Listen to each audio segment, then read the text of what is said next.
ketika Yesus Kristus lahir ke dalam dunia ini, ada satu oknum yang tidak menyukai kelahirannya. Namanya adalah iblis yang bekerja melalui manusia.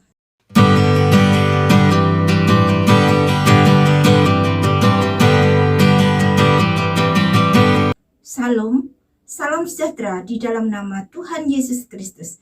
Bapak Ibu Saudaraku sekalian, senang sekali saya bisa berjumpa lagi pada hari ini dalam acara khotbah online yang saya beri tema Yerusalem, lihatlah Rajamu, bagian yang ke-48. Saudaraku sekalian, di bulan Desember ini kita merayakan kelahiran Yesus Kristus Sang Raja di atas segala raja dan Tuhan di atas segala Tuhan yang telah datang ke dalam dunia ini pada 2000 tahun yang lampau dan menjelma menjadi manusia biasa. Hanya saja manusia Yesus Kristus adalah manusia yang sempurna, tidak berdosa dan tidak bisa berbuat dosa. Saudaraku sekalian, ketika Yesus Kristus lahir ke dalam dunia ini, ada satu oknum yang tidak menyukai kelahirannya. Namanya adalah iblis yang bekerja melalui manusia sejak manusia jatuh ke dalam dosa. Dalam peristiwa kelahiran Yesus Kristus, iblis bekerja di dalam diri pribadi manusia, yaitu Raja Herodes. Ketika orang-orang Majus dari timur itu datang ke Yerusalem untuk mencari raja orang Yahudi yang baru dilahirkan, yaitu bayi Yesus Kristus, kata orang-orang Majus itu, kami telah melihat bintangnya di timur dan kami datang untuk menyembah dia. Maka terkejutlah Raja Herodes beserta seluruh Yerusalem, lalu mengumpulkan semua imam kepala dan ahli Taurat bangsa Yahudi untuk meminta keterangan dari mereka di mana Mesias akan dilahirkan. Jawab mereka, di Bethlehem di tanah Yudea. Karena demikian ada tertulis dalam kitab Nabi, dan engkau Bethlehem tanah Yehuda, engkau sekali-kali bukanlah yang terkecil di antara mereka yang memerintah Yehuda, karena daripada mula akan bangkit seorang pemimpin yang akan menggembalakan umatku Israel. Lalu Raja Herodes secara diam-diam memanggil orang-orang Majus itu dan dengan teliti bertanya kepada mereka, bila mana bintang itu nampak. Kemudian Raja Herodes menyuruh mereka pergi ke Bethlehem, katanya.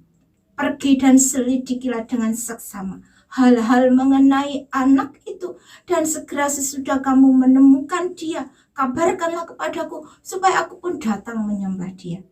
Lalu berangkatlah orang-orang Majus itu ke Bethlehem, dan lihatlah bintang yang mereka lihat di timur itu mendahului mereka hingga tiba dan berhenti di atas tempat di mana bayi Yesus Kristus Sang Raja yang baru dilahirkan itu berada.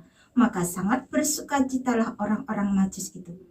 Lalu masuklah orang-orang Majus itu ke dalam rumah itu dan melihat bayi Yesus Kristus bersama Maria ibunya. Lalu sujudlah mereka menyembahnya, dan mereka pun membuka tempat harta benda mereka dan mempersembahkan persembahan kepadanya, yaitu emas, kemenyan, dan mur. Itu persembahan yang biasanya dipersembahkan untuk raja-raja.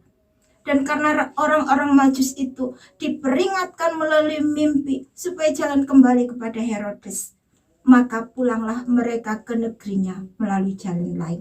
Tapi Raja Herodes yang merasa telah diperdaya oleh orang-orang Majus itu, sangat marahlah ia dan menyuruh membunuh semua anak di Bethlehem dan sekitarnya, yaitu anak-anak yang berumur 2 tahun ke bawah, sesuai dengan waktu yang dapat diketahuinya dari orang-orang Majus itu. Dengan demikian, tergenaplah nubuatan Nabi Yeremia. Terdengarlah suara di Rama, tangis dan ratap yang amat sedih. Rahel menangisi anak-anaknya dan ia tidak mau dihibur sebab mereka tidak ada lagi. Inilah pekerjaan iblis dari sejak semula, yaitu mencuri, membunuh, dan membinasakan, yang menggunakan manusia sebagai alatnya. Iblis tidak bisa menjamah orang-orang percaya karena mereka berada dalam perlindungan Allah. Yang iblis lakukan adalah mencobai, menggoda manusia, mencari kesempatan atau celah-celah kelemahan manusia, karena tidak ada seorang pun yang dapat terlepas dari godaan iblis. Iblis mencobai dan menggoda manusia dengan berbagai macam cara, yaitu dengan menyamar sebagai malaikat terang. Iblis juga menyamar dalam bentuk nasihat atau teguran yang baik. Iblis dapat menyamar dalam bentuk pujian atau keberhasilan atau apapun yang dapat menjatuhkan manusia. Itu sebabnya di dalam doanya Tuhan Yesus berdoa, selama aku bersama mereka, aku memelihara mereka dalam namamu, yaitu namamu yang telah engkau berikan kepadaku. Aku telah menjaga mereka dan tidak ada seorang pun dari mereka yang binasa, selain daripada dia yang telah ditentukan untuk binasa, supaya genaplah yang tertulis dalam kitab suci. Aku telah memberikan firman-Mu kepada mereka, dan dunia membenci mereka, sama seperti aku bukan dari dunia. Aku tidak meminta supaya engkau mengambil mereka dari dunia, tetapi supaya engkau melindungi mereka daripada yang jahat. Saudaraku sekalian, sejak semula Allah menciptakan manusia untuk memuliakan manusia, sehingga Allah telah menjadikan manusia menjadi penguasa atas semua ciptaan Allah. Tetapi setelah manusia jatuh ke dalam dosa, hingga segala sesuatu yang Allah karuniakan kepada manusia digunakan oleh manusia tanpa seturut kehendak Allah, maka yang terjadi adalah dosa, pemberontakan kepada Allah. Karena bukan setiap orang berseru-seru kepadaku, Tuhan, Tuhan, akan masuk ke dalam kerajaan surga, melainkan dia yang melakukan kehendak Bapakku yang di surga. Saudara, dalam diri Raja Herodes, dia merasa bahwa dirinya memiliki kekuasaan yang sangat besar. Tapi Raja Herodes ini menurut pada kehendak dirinya sendiri dan bukan bersandar pada kehendak Allah. Itulah sebabnya ketika Raja Herodes ini mendengar ada seorang raja baru yang baru dilahirkan, hatinya menjadi cemburu, iri hati, bahkan marah dan berbuat untuk membunuh bayi-bayi yang ada di Bethlehem dan sekitarnya. Saudara, manusiawi kita tidak bisa menyadari bahwa kita ini telah menjadi alatnya iblis, itu untuk mencuri, membunuh dan membinasakan dan menimbulkan berbagai kejahatan dalam hati dan pikiran kita dan perbuatan kita.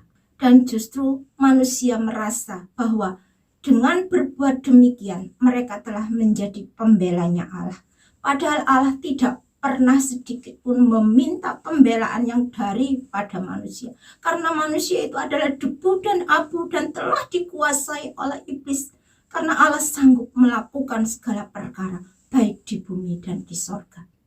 Dan iblis tahu bahwa dengan kelahiran Yesus Kristus ke dalam dunia ini, maka kehancuran iblis telah dimulai, karena kerajaan Allah telah datang ke dalam dunia ini untuk menghancurkan kekuasaan iblis yang berkuasa atas dosa dan maut itu. Dan pada puncaknya nanti, yaitu pada waktu kesudahan iblis pada akhir zaman, Yesus Kristus akan menurunkan api dari langit untuk menghanguskan iblis dan semua pengikutnya dan melemparkan mereka ke dalam lautan api dan belerang. Demikianlah segala kekuasaan dan pemerintahan hanya dipegang oleh Tuhan kita, hanya untuk kemuliaan nama Tuhan kita, Raja di atas segala raja dan Tuhan di atas segala Tuhan untuk selama-lamanya. Di dalam Wahyu 22 ayat 6 sampai 7. Lalu ia berkata kepadaku, perkataan-perkataan ini tepat dan benar, dan Tuhan Allah yang memberi roh kepada para nabi telah mengutus malaikatnya untuk menunjukkan kepada hamba-hambanya apa yang harus segera terjadi. Sesungguhnya aku datang segera. Berbahagialah orang yang menuruti perkataan nubuat kitab ini. Amin. Tuhan Yesus memberkati. Haleluya.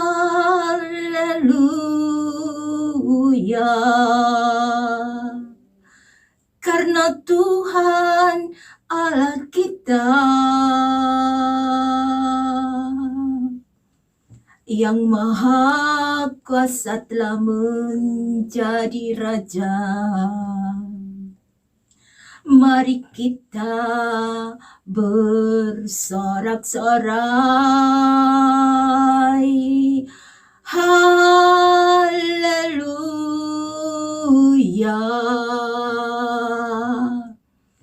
Perkawinan anak domba telah tiba, pengantinnya telah siap sedia.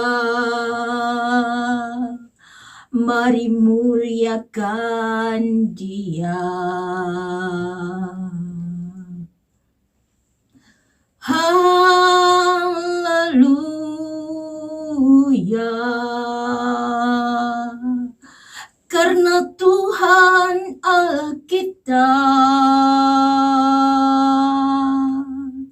yang maha kuasa telah menjadi Raja.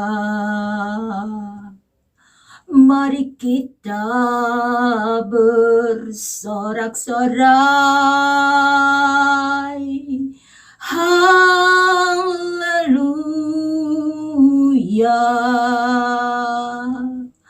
Perkawinan anak domba telah tiba,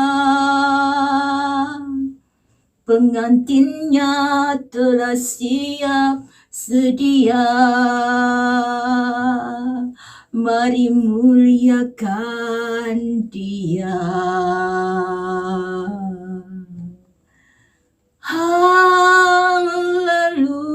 Haleluya. Karena Tuhan Allah kita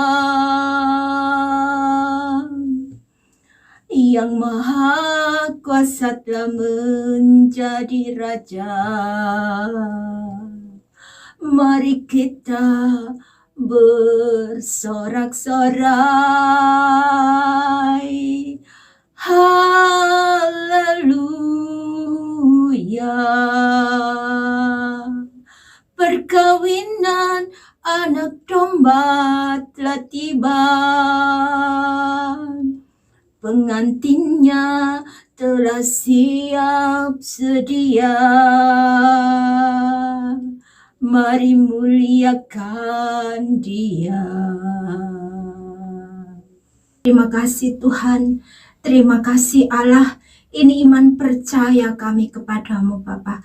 Terima kasih Tuhan. Engkau Allah kami yang hidup. Engkau Allah kami yang berkuasa dulu, sekarang, sampai selama-lamanya. Kami sudah membaca merenungkan firman-Mu. Kiranya Tuhan mampukan kami untuk kami boleh melakukan apa yang menjadi kehendak-Mu dalam kehidupan kami. Di dalam nama Tuhan Yesus Kristus, kami sudah berdoa dan mengucap syukur. Haleluya. Amin.